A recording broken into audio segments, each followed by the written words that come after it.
Now. How about them Eagles?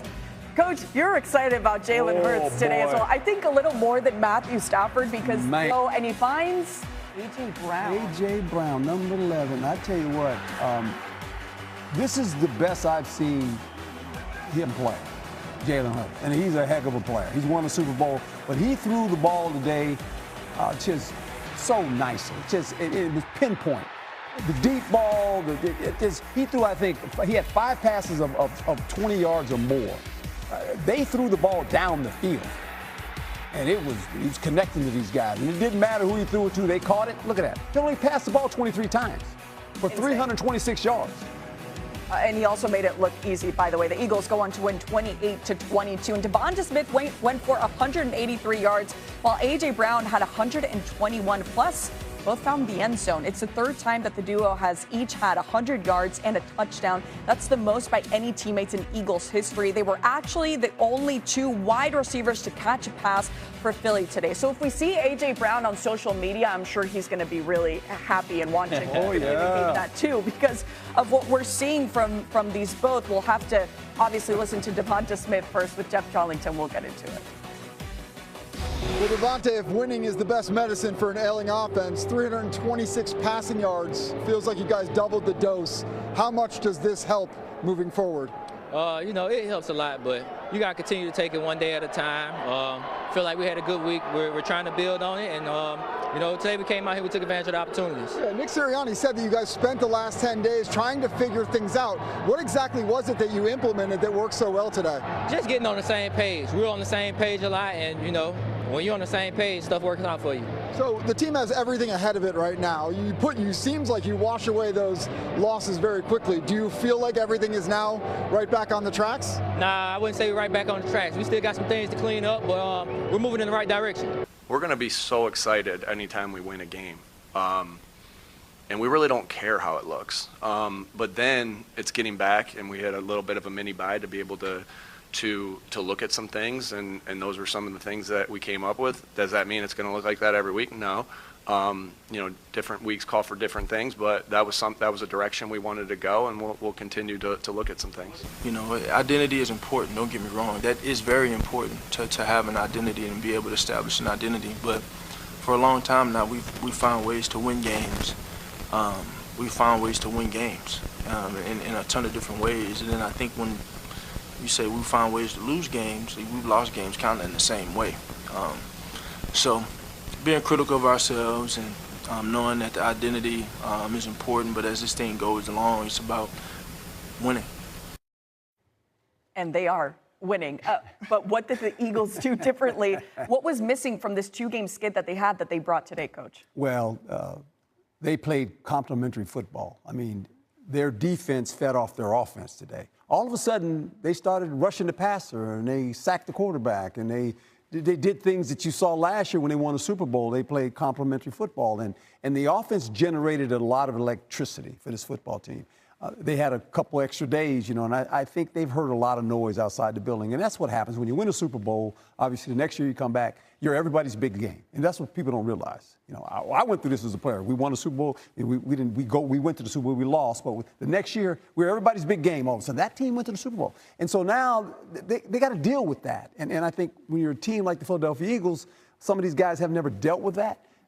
They found themselves in a place where they huddled up as a team and said, you know what? We got to play better. If they play like that, oh boy, they're really good. This is a good division, by the way. It really is. East, yeah. To your point about Jalen Hurts, just before we get to the division, plus 25% completion percentage over expected going into the game. Plus 25%. That's the highest of any quarterback of any start this season, just going back to your point about how amazing he played today and what you saw out of him. The NFC East. So the Giants are 2-5. They could have been 3-4. No doubt. They were almost 3-4. You got the Commanders at 3-4, the Cowboys at 3-3. Actually, we're going to show you the game-winning field goal. I mean, this was a back-and-forth affair, just unbelievable. 33-32 your final. The Giants were up big. The Broncos end up winning. Yeah, unhappiness on the sidelines. Let's hear from Broncos head coach Sean Payton before we discuss. New on SportsCenter.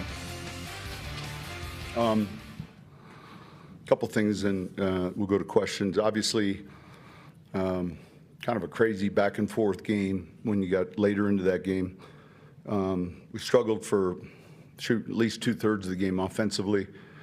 They hit some big plays on us defensively. I was proud we fought to get back in it. It's like we had to find a way to clean up our mess. So I told them, look, enjoy this. There's some grit there. They didn't quit, but man, it's important we don't let the euphoria of a win like that cloud the things that need to get cleaned up tomorrow. So they'll enjoy it tonight, but there are a lot of things that we're still doing, particularly offensively, that trouble me, and we'll get it fixed. We have to get it fixed. So any questions? Coach, to your left, was curious, where in that fourth quarter did you feel like it flipped in your favor? Well, look, we got the first score we needed, and then obviously we get into 2-minute offense. I don't want to hear about tempo, all right? But I think we made enough plays in a short period of time, and that was part of, like, you can't just have a long 2-minute drill touchdown. We had chunks, and the final play to Sutton was a play we installed yesterday. And it was, you get in those fastball situations with however much time left on the clock, no timeouts. Performances, yeah. He had one as well, did Drake May, Coach? Yes, he did. And we saw that early. In the last couple of weeks, the more he plays, the more confidence he plays with. And look at this one right here. I mean, Sean Booty. Oh, boy. It's just I don't call them the pesky Patriots anymore. These are the live Patriots. They got a good football team. Cam Ward will drop the ball. Clayvon Chason scoops it up, walks it in for the touchdown, and the Patriots would go on to win this game by a final score of 31-13 to improve to 5-2 on the season. And Drake May, Coach, actually made some history in this game. How, you ask? Drake May completed 21 of his 23 passes, making it the best completion percentage in a game with 20 attempts in Patriots history. Not even that other guy could do that. Well, let's give him his proper what we would call it. His name, yeah, Flowers. But Flowers, and let me tell you who this is you're talking about. You're talking about Captain America. I named him Captain America. It's Tom Brady. We know who that is, right? Yes. And wow, I mean, really? He's better than Tom Brady? In this regard, Tom Brady has never had a game like that. It's unbelievable. What a great game. And how about the Patriots? How about they found themselves a quarterback again. You know what that means for the AFC East? They're in first place, by the way. The Patriots, right? Yeah. It's like you start the season off, you go, they're not going to be very good. Not so fast.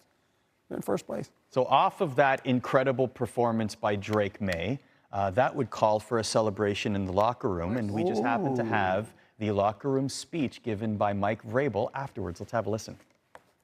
It's about being road warriors, okay? We'll play wherever they want us to play, okay? We'll rush the ring, and we'll play wherever they want us to play. There's so much better football that we can play.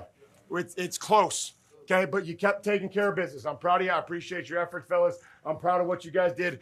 Okay, offense carried us through. Defense, they didn't score in the second half. There's things of complementary football that we have to continue. Get a breakdown on Predators. One sec.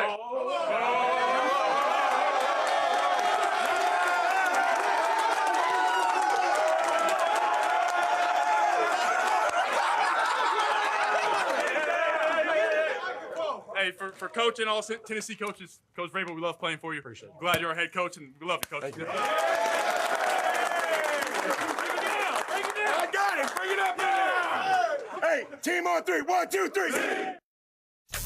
I mean, there's a lot of demand there from Josh and myself, and I think he's responded to that as far as the leadership that he's had to show this offense, and kept talking about he wants to earn it. Well, I mean, I've told him that he's earned it, and I think he doesn't like something in practice, and then he gets it fixed. And if he wants a better Friday practice, then he talks about it before we go out there on Friday. And I think those guys respond to him and the things that he says and the way that he, operates. I think we've just grown as an organization. I think with Coach Vrabel and his staff, I think we're just trying to buy into each other and build an identity. And I think that's what's kind of the biggest thing for me. I'm trying to be the same player every week, and I think those guys from this game last year, left a bad taste in our mouth. So we're glad we came out here with a win. For their head coach, these players knew who they were playing. And when they gave him that game ball, that means a lot to that coach. I promise you. I've been in that situation. That's a big deal. Good for New England. Very cool. Good for Coach Vrabel. Very cool. I mean, he earned it for turning it around there. A tip to the cap, by the way, to Mike Vrabel and recognizing women in the media. I love that story this morning on Sunday.